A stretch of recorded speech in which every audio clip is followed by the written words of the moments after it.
केरल का कोझिकोड एयरपोर्ट भौगोलिक रूप से टेबल टॉप है, जिसे लैंडिंग के लिए खतरनाक माना जाता है। इस हादसे के होने में टेबल टॉप रनवे को भी वजह माना जा रहा है। दरअसल भौगोलिक रूप से कोझिकोड एयरपोर्ट टेबल टॉप है और इसका मतलब यह है कि हवाई पट्टी के आसपास घाटी होती है।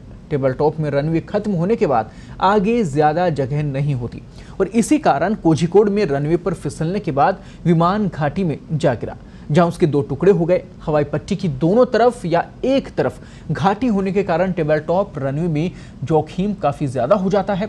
लैंडिंग और उड़ान दोनों के ही दौरान काफी सावधानी यहां पर बरतनी होती है, जिसके कारण पायलट भी काफी दक्ष होना जरूरी होता है।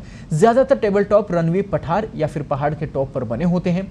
भारत में कर्नाटक के मंगलुरु, जहां पर 2010 में हादसा हुआ था, भीषण हादसा था, वहीं केरल के कोझिकोड एयरपोर्ट और मिजोरम में टेबल टॉप रनवे बने हुए हैं।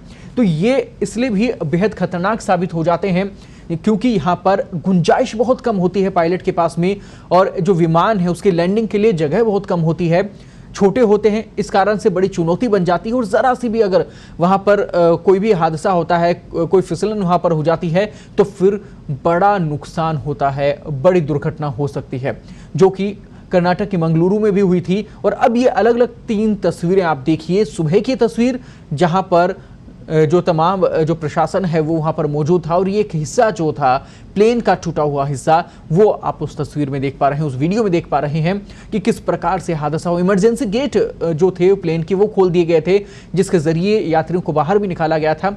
वहीं जोखिम भरा एयरपोर्ट, ये टेबल टॉप एयरपोर्ट, जो कि वाकई में अब बड़ी चुनौती बनता जा रहा है कि कैसे इस प्रकार के एयरपोर्ट पर इन हादसों को रोका जाए, जब बारिश का समय हो, जब विकट परिस्थितियां हों। वही हादसे के बाद चीख पुकार, रात की वो तस्वीरें जिन्होंने हर किसी को अपने जो घर पर बैठकर टीवी स्क्रीन पर भी खबरें देख रहे थे, हर किसी को चौंका दिया था कि यह हादसा कैसे हुआ, इतना बड़ा हादसा कैसे हुआ। और वाकई में बेहद भीषण यह हादसा हुआ था।